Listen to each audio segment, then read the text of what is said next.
Testemunho de um sobrevivente da invasão. Eu lembro, não como aquele que sonha, mas como aquele que sangra em silêncio, dentro de sua própria memória. Era amanhecer. As janelas ainda retinham o frio do inverno báltico, quando o trovão não veio do céu, mas da terra. Este passo de ferro, esta língua de fumaça, este rugido de tanques que esmagavam a neve. A Letônia estava chorando. E eu, uma mulher comum, com minhas pequenas e febres mãos, apertei contra meu peito um retrato. Meus pais, mortos antes da partida. Um irmão que nunca retornaria. Um filho que ainda ousava sorrir. Os soldados entraram. Não pediram passagem. Derrubaram portas. Apagaram vozes. E na língua dura e estrangeira. Disseram que traziam liberdade. Mas suas botas não sabiam o que era andar levemente sobre a terra. O mundo encolheu para o silêncio das celas. Encontrei rostos sem nome.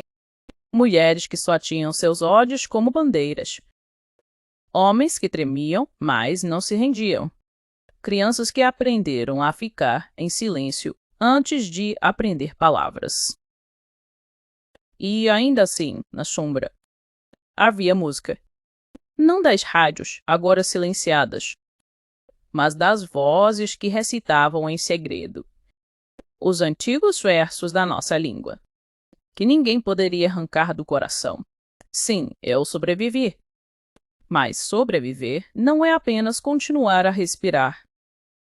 É carregar o peso dos que ficaram pelo caminho. É ensinar ao vento o nome dos desaparecidos. É jurar a cada amanhecer que a pátria não é só o solo ocupado, mas a memória de um povo inteiro. Os anos passaram como rios congelados. A opressão fez-se rotina. A esperança esfolou-se em silêncio. Mas, mesmo as chamas contidas, sabem que um dia retornarão ao ar. E voltaram. No reerguer das vozes, no cântico humano que nenhuma arma domou, na marcha lenta, mas firme da dignidade. Voltaram como aurora irreprimível.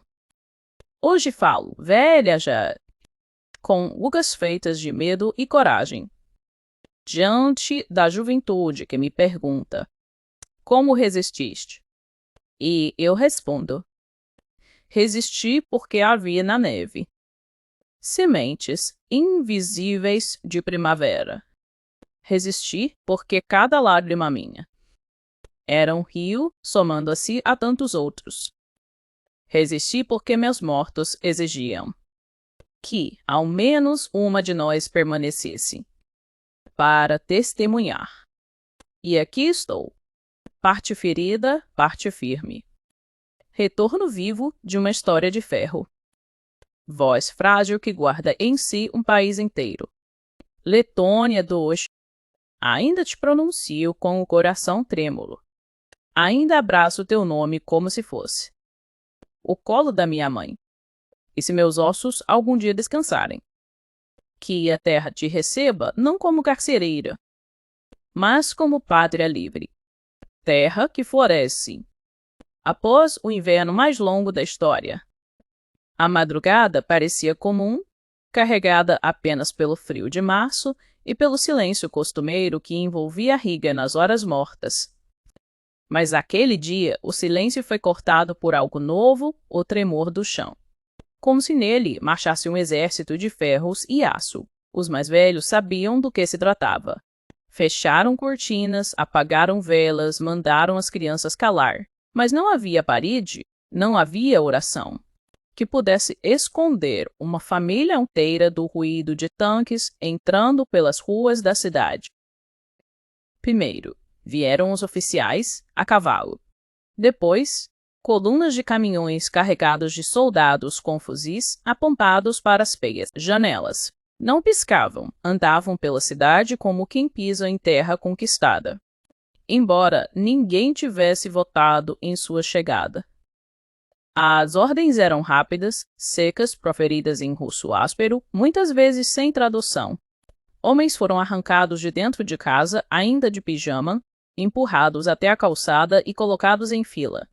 Não importava se eram professores, comerciantes, pequenos camponeses, elementos hostis ao povo, esse era o rótulo que bastava para desaparecer. As mulheres gritavam. Muitas corriam atrás dos caminhões, levando nos braços crianças em pranto, tentando entregar mantas. Garrafas de leite, qualquer coisa que pudesse acompanhar quem partia, mas as baionetas desciam como muralhas. Não se aproximem, quem insistia caía no chão, arrastado pelos cabelos, ou perdia o sentido sob a coronha. No bairro operário de Mascavas Fostat, a cena repetiu-se com um requinte de frieza.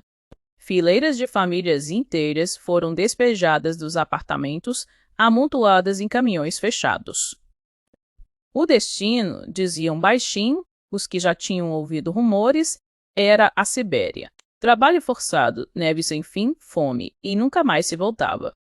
Nas praças centrais, os cartazes começaram a surgir quase no mesmo instante dos tanques. Papéis vermelhos anunciando a libertação da Letônia, a fraternidade dos povos eslavos, a entrada triunfal do exército soviético contra o fascismo. Mas enquanto os cartazes tentavam sorrir, as ruas da cidade eram tomadas por oco choro, pelas portas arrancadas com chutes, pelos rastros de sangue que alguém tentou lavar em vão. Naquela noite, a pior de todas, a identidade de um povo inteiro foi empilhada em vagões, livros em letão, confiscados, jornais fechados, rádios tomados pela censura, professores universitários, padres, escritores e qualquer pessoa que pudesse guardar a língua ou a memória da nação foi marcada como perigosa.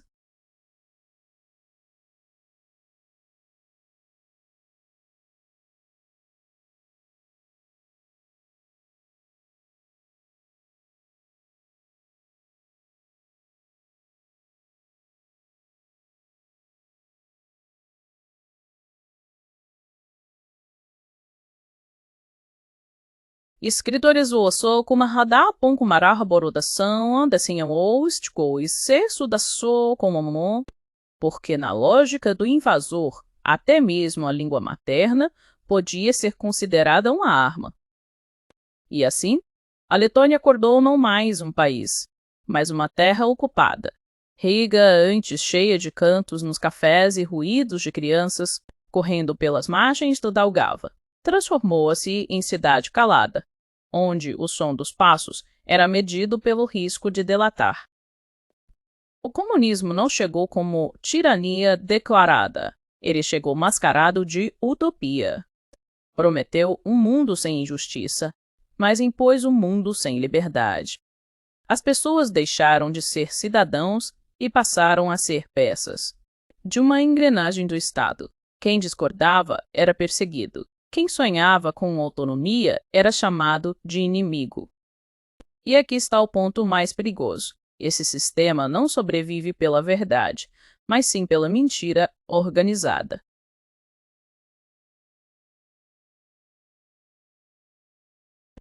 Diziam que havia abundância, mas a mesa estava vazia. Diziam que todos eram iguais, mas a cúpula vivia com privilégios. Diziam que o povo estava feliz, mas a cidade chorava em silêncio.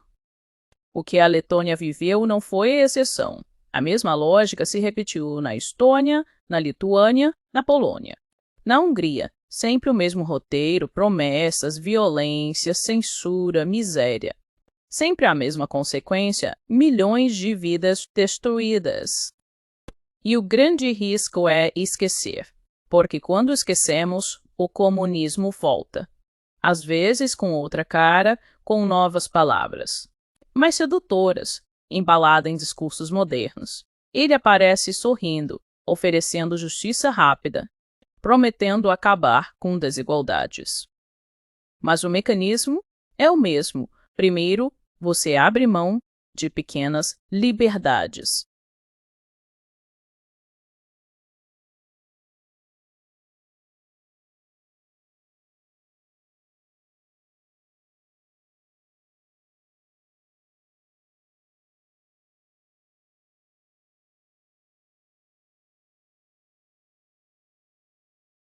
Você abre pé e sonda prometendo acabar com desigualdade. Promemo momer o fim isso com o mesmo com de firmeno. Depois, já não tem nenhuma. Por isso, a história da Letônia precisa ecoar como aviso. Não é só a memória de um país pequeno, é uma lição universal. Não existe justiça sem liberdade. Não existe igualdade verdadeira quando o Estado decide tudo por você. Não existe futuro perfeito quando ele é construído sobre a censura e sobre cadáveres. A Letônia resistiu. Cantou hinos proibidos, guardou sua língua como quem guarda um tesouro, e um dia quebrou as correntes. Essa vitória mostra que regimes caem, mas a lembrança do que sofreram precisa permanecer. Então, quando hoje alguém tentar pintar o comunismo com cores suaves, lembre-se das ruas silenciosas de Riga, das famílias embarcadas, a força das vozes caladas. E guarde essa frase: o comunismo não liberta, ele aprisiona. Não fortalece, ele enfraquece. Não constrói, ele destrói. Se queremos um futuro livre, precisamos vigiar o presente. Porque a verdadeira liberdade é frágil e pode desaparecer na mesma velocidade em que chegaram aqueles tanques. Naquela madrugada gelada da Letônia,